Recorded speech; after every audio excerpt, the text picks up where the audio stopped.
அது மனிதன். இணைந்திருக்கிறோம் நேயர்களே, வணக்கம். தமிழோட நிகழ்ச்சிகளாக நிகழ்ச்சியினுடைய தலைப்பு பகுதியில் சந்தித்திருக்கிறோம். இன்றைக்கு என்ன வழியும் கதைக்க போறோம் என்றால், இந்த தமிழ் இன்றைக்கு யாழ்ப்பாணத்தினுடைய தமிழியல் ஆய்வு மாநாடு ஆரம்பமாக இருக்கிறது. அதே போல தமிழ் எப்படி இருக்கிறது யாழ்ப்பாணத்தில், தமிழாக இருக்கிறதா அல்லது தமிழாக இருக்கிறதா என்பதுதான் இன்றைக்கு கேள்வியாக இருக்கிறது. உச்சரிப்பு பிழைகள் இன்றைக்கு.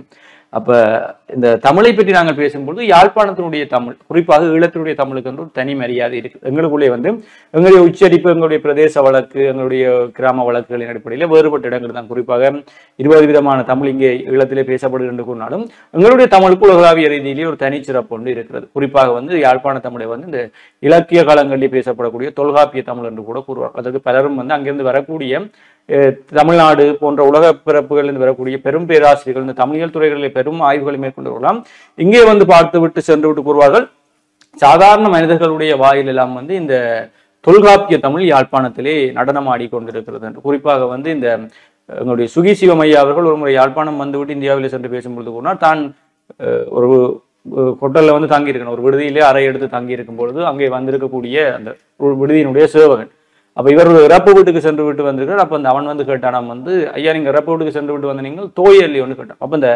தோய்தல் என்பது வந்து தொல்காப்பியத்திலே பேசப்படக்கூடிய தமிழ். அதை ஒரு சாதாரணமாக ஒரு சேவகன் பேசுகிறான் பொழுது அப்படி அந்த தொல்காப்பிய தமிழ் வந்து இந்த யாழ்ப்பாணத்துடைய வாயிலே நடம். அது கூட வடிவு என்பது ஒரு இலக்கிய வார்த்தையாக இருக்கு. அப்படி பல்வேறுபட்ட விடயங்களை எல்லாருமே வந்து நீங்க அழகா இருக்கிறீங்க என்பது எங்களுடைய இலங்கையாக்கள் வந்து நீங்கள் வடிவா இருக்கிறீங்கன்னு சொல்லுவாங்க. அப்போ வடிவான பொடி என்று அப்படி அந்த வடிவு என்கிற வார்த்தை ஒரு இலக்கிய வார்த்தை. அப்படி பல்வேறுபட்ட இலக்கிய வார்த்தைகளை சாதாரணமாக நாங்கள் பேசிக்கொண்டு தெரியும். எங்களுடைய தமிழ் ஒரு பெரிய தமிழ், ஒரு மதிப்புமிக்க தமிழ் என்று மாறுதட்டி கொண்டிருந்தாலும் இன்றைக்கு எங்களுடைய தமிழ் எப்படி இருக்கிறது. குறிப்பாக இந்த எங்களுடைய இளையோர் மத்தியில் தமிழ் என்னவென்றால், இந்தியாவிலிருந்து வரக்கூடியவர் வந்து தமிழ்நாட்டில் வந்து இந்த ஆங்கிலமும் இந்த தங்கிலீஷ் ஊடுருவி விட்டது. என்ன கதைத்தாலும் அதோட ஒரு ஆங்கில வார்த்தைகளை சேர்த்து திராவிடம் பேசக்கூடியவர்கள், திராவிட மொழியிலே வந்து இந்த திராவிட பெரியாருடைய கொள்கையே அப்படித்தான் இருந்தது. இந்த மொழியற்றவர்களாக இருக்க வேண்டும், நாங்கள் இனமற்றவர்களாக இருக்க வேண்டும், அதே போல ஆங்கில மொழியை கற்றுக்கொள்ளுங்கள் என்று அவர் கூறுவார். அப்ப அவருடைய திராவிட கொள்கைகளே வந்து மொழியற்றவர்களாக நாங்கள் இருக்க வேண்டும் என்று ஒரு பக்கம் கூறுகிறார். இன்னொரு பக்கம் நாங்கள் ஆங்கில மொழியை கற்றுக்கொள்ள வேண்டும் என்றால், ஆங்கில மொழியை நாங்கள் இணைந்து செயற்பட வேண்டும் என்றால், மொழியற்றது என்ற ஒரு கொள்கை ஒரு பக்கம், ஆங்கிலத்தை இணைந்து செயற்படுங்க என்ற பக்கம். அப்ப மொழி இல்லாத நீங்கள் குறைந்ததுக்கு ஆங்கிலம் தேவை என்ற ஒரு வாதம் ஒன்று அந்த இடத்தில் உருவாகும். அப்ப அப்படி ஒரு குழப்பமான சூழ்நிலையிலே வந்து அவர்கள் அந்த திராவிட கொள்கைகளை பின்பற்றக்கூடியவர்களை வந்து ஆங்கில மொழி திணிப்பு, அப்படி அவர்களுடைய தமிழாக இன்றைக்கு மாறிவிட்டதாக இருக்கு. ஆனால் அதே பின்பற்றி இந்த சமூக வலைத்தளங்கள் டிக்டாக், இன்ஸ்டாகிராம், ஃபேஸ்புக், இந்த ரீல்ஸுகள், யூடியூப் ரீல்ஸுகளை பார்த்து ஒரு ப்ராப்பராக இங்கிலீஷ் படிக்காம, அல்லது பாடசாலைகள் ஒரு ஆங்கிலத்தை நாங்கள் பயிலாம, அல்லது பல்கலைக்கழகங்கள் ஒரு முறையான முறையில் ஆங்கிலத்தை நாங்கள் பயிலாம, இந்த டிக்டாக்கள் சமூக வலைத்தளங்களை பார்த்து இந்த ஆங்கிலத்தை பயின்று கொண்டிருக்கக்கூடிய எங்களுடைய இந்த 2K கிட்ஸ் என்று கூறக்கூடிய இன்றைய இந்த 2000 தலைமுறை, அதை நாங்கள் பிழை என்று சொல்லவில்லை. ஆனால் அந்த உச்சரிப்புகளை வந்து இவர்கள் வேறு மாதிரி உச்சரிக்கிறார்கள்.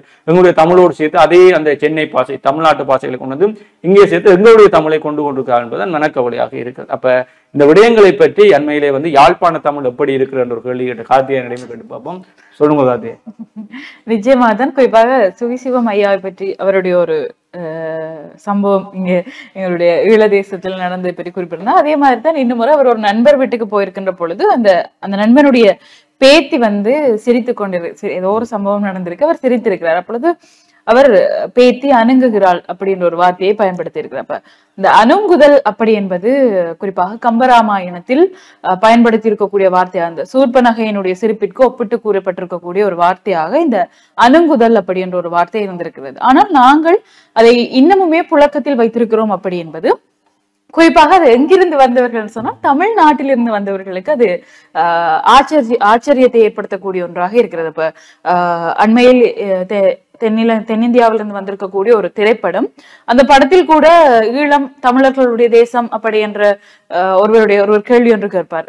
அங்கு வாழ்வதற்காக போனவர்கள் இதற்கு உரிமைக்காக போராடினார்கள் அப்படி என்ற ஒரு கேள்வி கேட்கின்ற பொழுது, ஈழம் என்பது தமிழின் பிறப்பிடம் அப்படி என்பது ஒரு வசனம் வைத்திருப்பார்கள். உண்மையில் அது அப்படி ஒரு சந்தோஷமாக இருக்கும் அந்த வரிகளை கேட்கின்ற பொழுது. ஏனென்றால் எங்களுடைய நாட்டில் இந்த தமிழர்கள் அப்படி என்று சொன்னாலே வந்தேறுகுடிகள் என்ற ஒரு பெரிய ஒரு போர்வை ஒன்றை வைத்துக் கொண்டுதான் இருக்கிறார்கள். ஆனால் ஈழத்தில் இன்னமும் பல சங்ககாலங்களாக இருக்கட்டும், இலக்கியங்களில் சிலருடைய சிரிப்புக்கோ அல்லது ஏதோ ஒன்றிற்கு உவமைப்படுத்துவதற்கு பயன்படுத்தி இருக்கக்கூடிய அத்தனை வார்த்தைகளும் வந்து இன்னமும் நாங்கள் புழக்கத்தில் வைத்திருக்கிறோம் அப்படி என்று சொன்னால் தமிழ் அப்படி என்பது இங்கு உயிர்ப்போடுதான் இருக்கிறது. அதே மாதிரிதான் ஹரிஹரன் சொன்ன மாதிரி இப்பொழுது எங்களுடைய தேசங்களிலும் வந்து இந்த தமிழினுடைய அந்த உச்சரிப்புகளாக இருக்கட்டும், அது அவர்களுக்கு உண்மையிலேயே தெரியுமோ தெரியவில்லையோ என்பதை தாண்டி இதுக்கு மிக முக்கியமான காரணமாக எது இருக்கிறதுன்னு சொன்னால் இந்த தென்னிந்திய திரைப்படங்கள் தான் மிக முக்கியமான காரணமாக இருக்கிறது.